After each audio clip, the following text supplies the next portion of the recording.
Hello दोस्तों, कैसे हैं आप सब लोग। दोस्तों, जैसे कि लास्ट वीडियो में हम लोगों ने डिस्कस किया था अमेलगमेशन के बारे में। अमेलगमेशन चैप्टर की जो भी बेसिक कंसेप्ट्स हैं, ये सारा कुछ हम लोगों ने लास्ट वीडियोस में अपना कवर अप कर लिया। उसके बाद हमने वीडियो बनाई थी परचेज कंसिडरेशन का topic.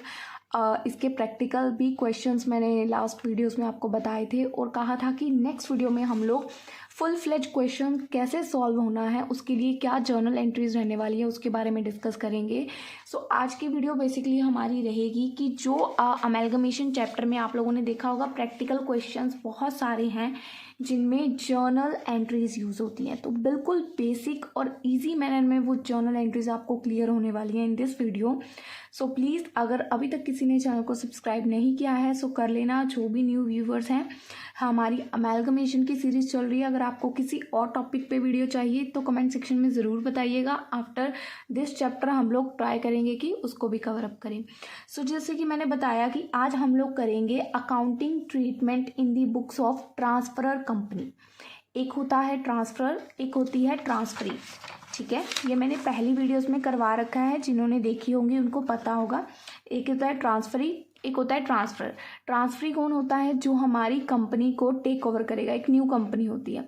Transfer is old company, जो कि खत्म हो जाएगी, लिक्विडेट हो जाएगी।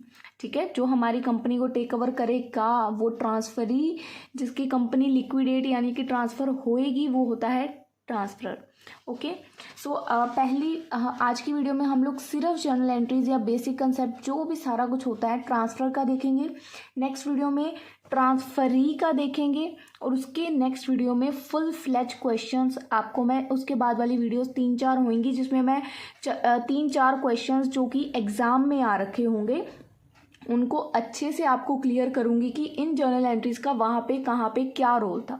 ठीक है जी। सो देखिए, आज की वीडियो में जो जर्नल एंट्रीज हैं ट्रांसफरर कंपनी, इसके अंदर क्या है हम देखेंगे। देखिए, एक PQR कंपनी है, PQR लिमिटेड है, ये लिक्विडेट हो रही है यानी कि बंद हो जाएगी। और एक Z लिमिटेड कंपनी है। ठीक है जी। तो अब जो ये PQR लिक्विडेट हो रही है, पहले हम लोग अब देखो ट्रांसफरर के बारे में बात कर रहे हैं। जो कंपनी लिक्विडेट हो रही है वो होती है ट्रांसफरर। जो कंपनी टेक ओवर करेगी ये होती है ट्रांसफरी कंपनी। तो अभी हम ट्रांसफरर की बात कर रहे हैं तो ये वाला नीचे नीचे जाएगा। जब यहाँ पे ट्रांसफरी आ जाएगा तो इसके बारे में डिटेल बात होगी। ठीक है, अभी इसके बारे में, ये लिक्विडेट हो रहा है तो हम लोग अपनी कंपनी को क्लोज कैसे करेंगे, how will you close the company. तो इसके लिए आपको हर आइटम, जो भी आइटम बैलेंस शीट में गिवन है उसको रिवर्स करना है। क्योंकि देखिए, अब आपके पास कंपनी है, कंपनी के बाद आपके पास कुछ एसेट्स होंगे, कुछ लाइबिलिटीज़ होंगी। बट जब आप कंपनी लिक्विडेट कर रहे हो यानी कि कंपनी को बंद करने वाले हो, कंपनी शिफ्ट हो रही है दूसरी कंपनी में, तो अब आपकी कंपनी की बैलेंस शीट में बहुत सारे एसेट्स बोल रहे हैं, बहुत सारी लाइबिलिटीज़ बोल रही हैं, तो उनको ख़त्म करना है। अब जैसे वो बोल रहे हैं उनको रिवर्स करने से वो ख़त्म हो जाएंगे। बैलेंस शीट आपको खाली करनी है, बिल्कुल नील। ठीक है, तो बैलेंस शीट खाली कैसे होगी, उसको रिवर्स करने से, रिवर्स कर देनी है हर आइटम। बैलेंस शीट में हमारे पास क्या क्या होता है, equity and preference share and reserve, liabilities होती हैं बुक वैल्यू पे, एसेट्स होते हैं बुक वैल्यू पे, फिक्टिशियस एसेट्स होते हैं। ठीक है, तो इन सबको अब हमको बैलेंस शीट तो खाली करनी है, तो इन सबको अब हम लोग ट्रांसफ़र करेंगे, मतलब इनको रिवर्स करेंगे। हमारे जो एसेट्स हैं और हमारी जो लाइबिलिटीज़ हैं ये रियलाइजेशन में रिवर्स होंगी। अगर इधर वाली साइड है तो रिवर्स होके इधर वाली साइड आ जाएंगे, और अगर इधर है तो इधर। ध्यान से देखिए, रियलाइजेशन अकाउंट में एसेट इस साइड है, asset at a book value realization में इस साइड होंगे। एसेट हमारे खत्म हो गए, बैलेंस शीट में एसेट क्रॉस कर देंगे। ठीक है, लाइबिलिटीज इस साइड है, लाइबिलिटीज रियलाइजेशन में रियलाइज होके एज अ बुक वैल्यू, जो बैलेंस शीट में वैल्यूज गिवन है। मार्केट वैल्यू कौन सी होती है, जो आपको नीचे एडिशनल इन्फॉर्मेशन में कुछ गिवन होता है ना, वो नहीं लेना आपने एसेट और लाइबिलिटी का, जो बुक वैल्यू आपको गिवन है यानी कि जो बैलेंस शीट में गिवन है। ठीक है, तो लाइबिलिटी इधर आ गई, मतलब लाइबिलिटी भी खत्म हो गई। ठीक है, अब हमने ये दो चीज़ें डाली। मैं फटाफट आपको पहले बैलेंस शीट क्लियर कर देते हैं। अब उसके बाद जो आपके फिक्टिशियस, पहले देखते हैं इक्विटी, प्रेफरेंस और रिजर्व एंड सरप्लस। यहाँ पे हमने दो अकाउंट्स और बनाए हैं, इक्विटी शेयर होल्डर का और प्रेफरेंस शेयर होल्डर का। ठीक है, जो आपकी इक्विटी है ये तो इक्विटी के अकाउंट में जाएगी। तो इक्विटी ये कौन सी साइड है, इस साइड है, तो ऑब्वियस है इक्विटी वाले अकाउंट में किस साइड जाएगी, इसके ऑपोजिट, क्योंकि बैलेंस शीट को हमने करना है रिवर्स। तो इक्विटी, ये देखिए यहाँ पे इक्विटी वाला अकाउंट इधर डाल दी हमने इक्विटी, ठीक है। उसके बाद जो प्रेफरेंस है वो प्रेफरेंस के अकाउंट में जाएगी, तो प्रेफरेंस भी इधर देख सकते हैं हम लोग, यहाँ पे डाल दिया, ठीक है।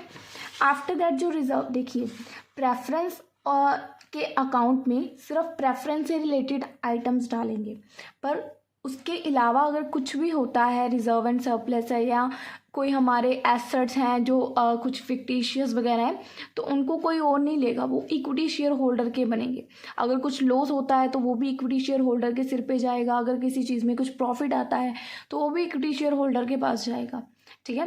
तो प्रेफरेंस में सिर्फ प्रेफरेंस को डालना है, बाकी सब कुछ इक्विटी में जाना है। तो इक्विटी शेयर का अकाउंट में ही रिजर्व जाएगा, तो रिजर्व ऑपोजिट साइड जाएगा, रिवर्स एंट्री कर रहे हैं, तो ये भी बॉक्स हमने डाल दिया। After that fictitious asset, fictitious asset कौन से होते हैं, जो एक तरह से हमारे एसेट तो हैं पर वो जैसे एडवर्टाइजमेंट करने पे कोई खर्चा आया, ठीक है, तो ये हमारा फिक्टिशियस एसेट है। इसका कौन देखेगा, ये इक्विटी शेयर होल्डर देखेगा, ठीक है। इसका चाहे बेनिफिट हो चाहे नुकसान हो, सब इक्विटी शेयर होल्डर के सिर पे है। तो इक्विटी शेयर होल्डर ये इस साइड है, तो ऑपोजिट साइड कौन सी होगी, इधर वाली, तो इधर डाल दिया हमने फिक्टिशियस एसेट। बैलेंस शीट खाली कर दी हमने, ठीक है, बैलेंस शीट खाली होगी। अब उसके बाद देखिए रियलाइजेशन अकाउंट हमने पहले स्टार्ट किया बनाना। रियलाइजेशन अकाउंट में आपने क्या करना है, एसेट और लायबिलिटी डाल दी। परचेज कंसीडरेशन जो कि मैंने आपको लास्ट वीडियोस में निकालनी सिखाई थी, और वो मार्केट वैल्यू पे निकलती है। परचेज कंसीडरेशन हमने बहुत सारी वीडियो कर ली उसके ऊपर, तो परचेज कंसीडरेशन डालेंगे मार्केट वैल्यू के ऊपर, परचेज कंसीडरेशन डाल दी। उसके बाद अगर कोई एक्सपेंसेस हैं और उन एक्सपेंसेस को ट्रांसफरर कर रहा है, देखिए दो कंपनीज हैं, ट्रांसफरर और ट्रांसफरी।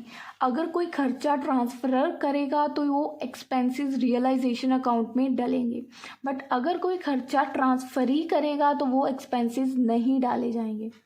अगर कोई खर्चा ट्रांसफरर करेगा तो वो खर्चे डाले जाएंगे, ट्रांसफरी करेगा तो वो एक्सपेंसेस नहीं डाले जाएंगे, ठीक है जी।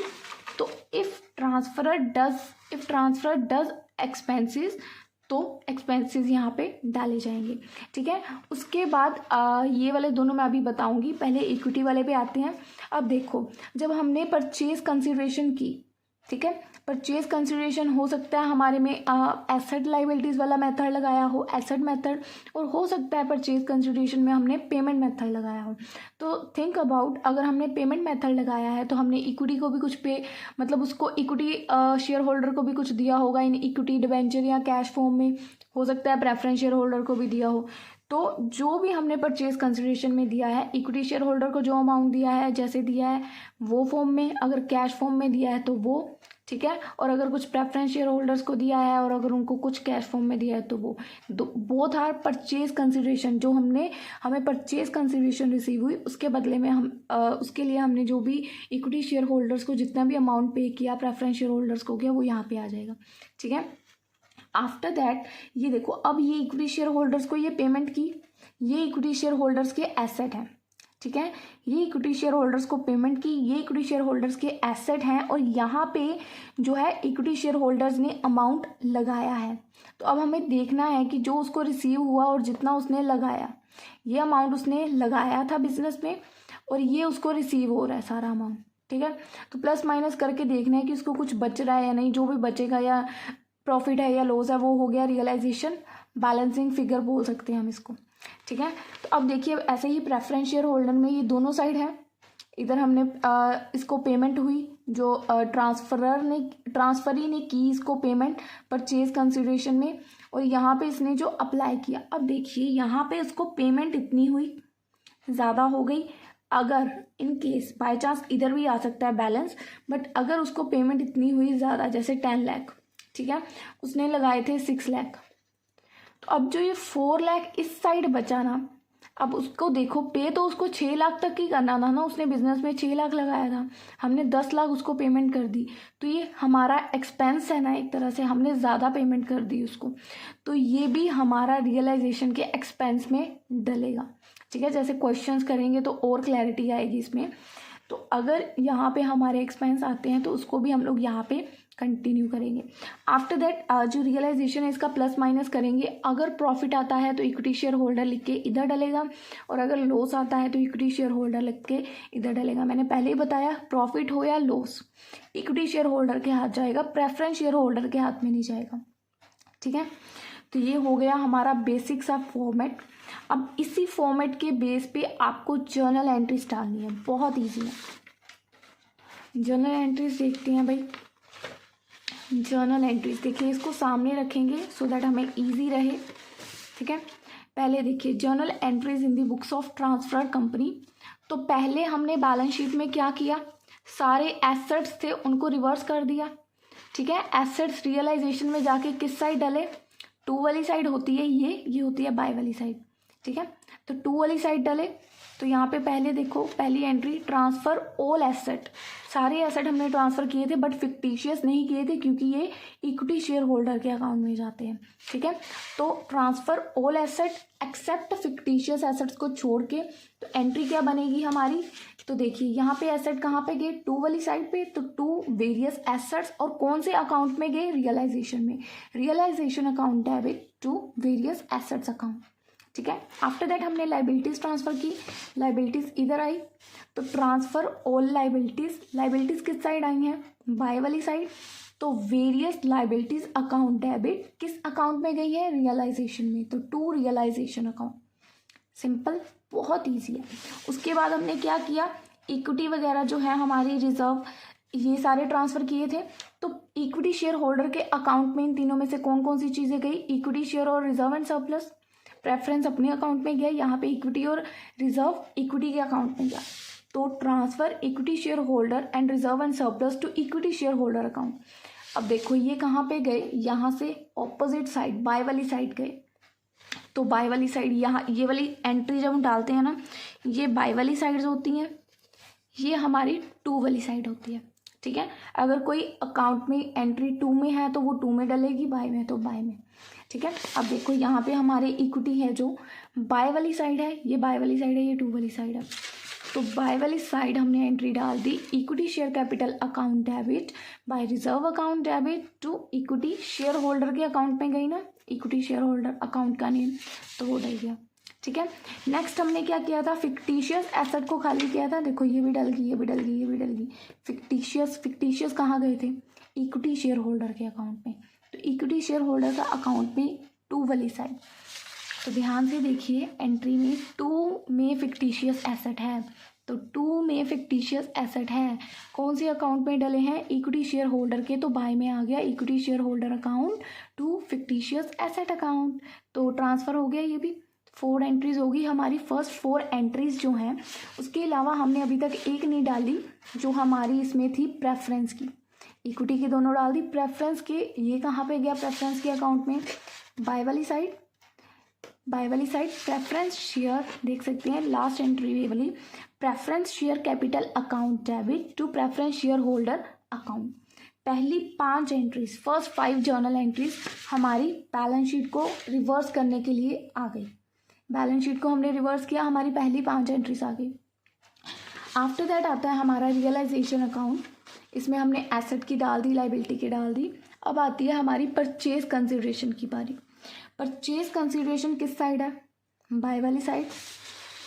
तो देखिए परचेज कंसिडरेशन, ट्रांसफर कंपनी ने कुछ परचेज कंसिडरेशन हमें पे किया, एक होती है ट्रांसफर कंपनी, ट्रांसफरी कंपनी, और ट्रांसफरी कंपनी हमेशा ट्रांसफर को कुछ ट्रांसफरी कंपनी हमेशा ट्रांसफर को कुछ पे करती है परचेज कंसिडरेशन, साइन देख सकते हो। ठीक है, लास्ट वीडियोस में बहुत अच्छे से क्लियर किया इसको। तो अब ये हमारी जर्नल एंट्री डल गई, ट्रांसफरी कंपनी अकाउंट डेबिट, कौन से अकाउंट में डली है, रियलाइजेशन के, तो टू रियलाइजेशन अकाउंट। ठीक है जी, अब फॉर रिसिप्ट ऑफ परचेज, अब देखो परचेज कंसिडरेशन किस किस, अब देखो यहाँ पे परचेज कंसिडरेशन है। ठीक है, परचेज कंसिडरेशन में हमने यहाँ पे देखा इक्विटी शेयर होल्डर के भी अकाउंट में जा रहा था, प्रेफरेंस के भी जा रहा था, है ना। तो यहाँ पे एक रिसिप्ट की एंट्री डलेगी कि हमें अब रिसीव हो गई। For receipt of purchase consideration, अब किस किस फॉर्म में आ सकता है purchase consideration, equity, preference, debenture, cash, हमें लास्ट वीडियोस में बताया था।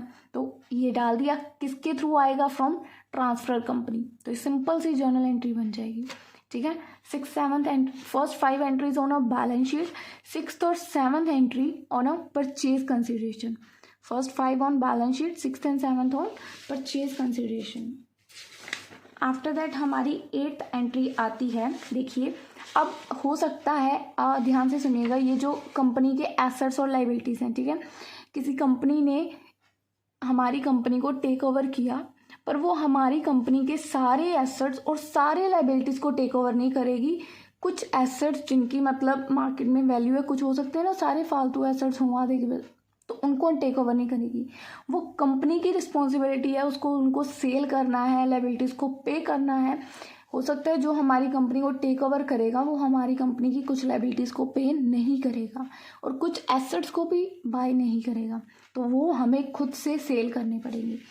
तो इफ़ नेक्स्ट जर्नल एंट्री है assets not taken over by transferee company. अगर एसेट्स को ट्रांसफरी कंपनी टेकन ओवर, कुछ एसेट्स को टेक ओवर नहीं करती तो उसको ट्रांसफर को खुद से सेल करना पड़ेगा, is sold by the transfer company. तो जर्नल एंट्री क्या बनेगी, bank account debit to realization account. यहाँ पे डलेंगे वो भी एसेट, इधर ही डलेंगे ना हमारे एसेट्स, ठीक है। तो इसकी जगह हम यहाँ पे क्या लिखेंगे, बैंक अकाउंट, और कौन से अकाउंट में एंट्री डलेगी, रियलाइजेशन की, तो bank account debit to realization account. और ऐसे ही अगर कोई लाइबिलिटीज़ हमारी ट्रांसफरी कंपनी कहती है कि मैंने नहीं लेनी, आप खुद पे करो, ठीक है, तो लाइबिलिटीज़ हैं, लाइबिलिटीज़ किधर थी, इधर वाली साइड, तो ये कौन सा साइड है, बाय टू बाय वाली साइड। तो देखिए realization account to bank account, ठीक है। बिल्कुल सिंपल मैनर में हमने क्वेश्चन को रखना है, जर्नल एंट्रीज में कंफ्यूज नहीं होना है। जो ये सारा है ना, ये वाला हमने देखा, इसी पे जर्नल एंट्रीज सारी बेस है, ठीक है। उसके बाद हमारी 2 एंट्रीज आ गई। अगर हमारा ट्रांसफरी हमारे एसेट्स और लाइबिलिटीज़ को टेक ओवर नहीं करता तो उनको हम खुद से सेल करते हैं, तो उस केस में ये 2 जर्नल एंट्रीज आएंगी, ठीक है। Journal entries according to your statement हम लोगों को देखना है कि कौन कौन सी डलेगी। ये वाले अकाउंट में जो जो वैल्यूज़ डालेंगे वही वही जर्नल एंट्रीज बना देंगे, ठीक है।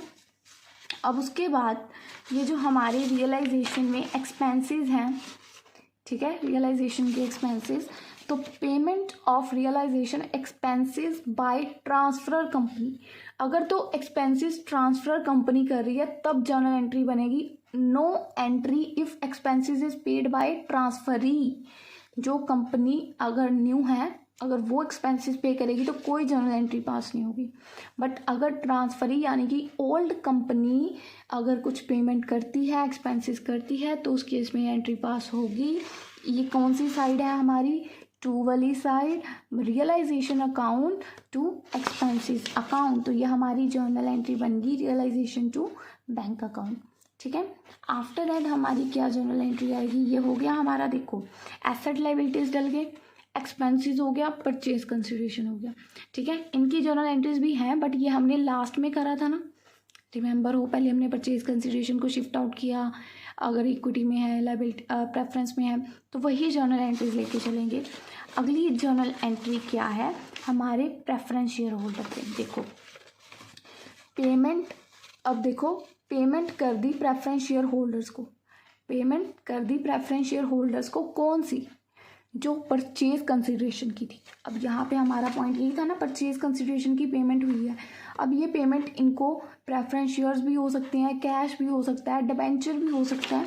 तो यहाँ पे देखो क्या लिखा हुआ है, प्रेफरेंस शेयर होल्डर के अकाउंट में गई, टू प्रेफरेंस शेयर में भी हो सकता है, डिबेंचर की फॉर्म में भी हो सकती है पेमेंट, कैश की फॉर्म में भी हो सकती है। तो देख सकती हो 2 वाली साइड है ना, तो 2 वाली या साइड ही सारे अमाउंट्स हैं, ठीक है। After that for transfer of premium on preference share. अगर कोई प्रीमियम ट्रांसफ़र किया जाता है प्रेफरेंस शेयर्स में तो उसकी एंट्री डल जाएगी, रियलाइजेशन के अकाउंट में डलेगा वो। तो यहाँ पे आएगा हमारा टू प्रेफरेंस शेयर होल्डर का प्रीमियम। अगर कोई बेनिफिट होता है तो realization to preference share holder account. अब अगली एंट्री आती है, अगर हमारी पेमेंट जो वही परचेज कंसिडरेशन की थी इक्विटी शेयर होल्डर्स को होती है, तो सेम इक्विटी शेयर होल्डर का अकाउंट और उनके अकाउंट में 2 इक्विटी शेयर्स भी जा सकती हैं, डिबेंचर्स भी, कैश भी, जिस भी फॉर्म में उनको पेमेंट की गई है, जिस भी फॉर्म में उनको पेमेंट की गई है। तो एज इट इज़ डाल देंगे। अब देखो हमने कौन कौन सी जर्नल एंट्रीज डाल दी, ये डाल दी, ये डाल दी, ये भी डाल दी, ये भी डाल दी। उसके बाद हमने इसकी भी डाल दी, इसकी भी डाल दी, इसकी भी डाल दी और इसकी भी डाल दी। अब हमारी कौन सी जर्नल एंट्री रह गई है? अब हमारी रहती है ये वाली जर्नल एंट्रीज, प्रॉफिट और लॉस। ठीक है जी। अब प्रॉफिट, अब देखो रियलाइजेशन अकाउंट को करेंगे हम क्लोज। अगर तो प्रॉफिट है, प्रॉफिट टू वाली साइड है, तो रियलाइजेशन अकाउंट टू ESH यानी कि इक्विटी शेयर होल्डर अकाउंट। ठीक है जी। इफ प्रॉफिट, अगर लॉस है, इफ लॉस, ठीक है, तो लॉस के केस में क्या जर्नल एंट्री आएगी? Equity share holder account opposite हो जाएगी इसकी, टू रियलाइजेशन अकाउंट। ठीक है जी। सो बिल्कुल बेसिक जर्नल एंट्रीज हैं, टोटल 14 जर्नल एंट्रीज हैं जिसके बारे में मैंने आपको बताया है। जर्नल एंट्रीज बेसिकली इसी लेजर में से निकलेंगी जो आप लोगों ने ये देखा। तो इसको अच्छे से करेंगे तो जर्नल एंट्रीज बहुत इजीली समझ आ जाएंगी कि कौन सी चीज़ कहाँ पे जा रही है। ठीक है। ये पेपर में हो सकता है आपको सीधा बोले कि जर्नल एंट्रीज डाल दो, तो ये अगर आप रफ वर्क में बनाएंगे तो जर्नल एंट्रीज ईजी हो जाएंगी आपके लिए डालनी। ठीक है जी। सो ये था हमारा आज का ट्रांसफर कंपनी के ऊपर जर्नल एंट्रीज की ट्रीटमेंट। ये क्वेश्चन में बहुत हेल्प करने वाला है। आफ्टर दैट नेक्स्ट वीडियो में यहाँ पे ट्रांसफर का लाऊंगी और उसके बाद दोनों को कंबाइन करके क्वेश्चन सॉल्व करेंगे। पहले देखेंगे कि आपको समझ आता है या नहीं आता है, प्रॉब्लम कहाँ आएगी, फिर उसी के बेसिस पे नेक्स्ट क्वेश्चन लाएंगे। So I hope friends do you like my video. अगर कुछ भी क्वेश्चन में डाउट है या कुछ भी प्रॉब्लम आती है सो प्लीज़ कमेंट सेक्शन में बताएं। And if you want to anything ask from me so you can message me on Instagram. आपको आईडी मेरी मेंशन हो रही है। सो अगर कोई टॉपिक चाहिए तो कमेंट सेक्शन में बताएं। सो मिलते हैं फ्रेंड्स आपको अपनी अगली वीडियो में, तब तक के लिए गुड बाय।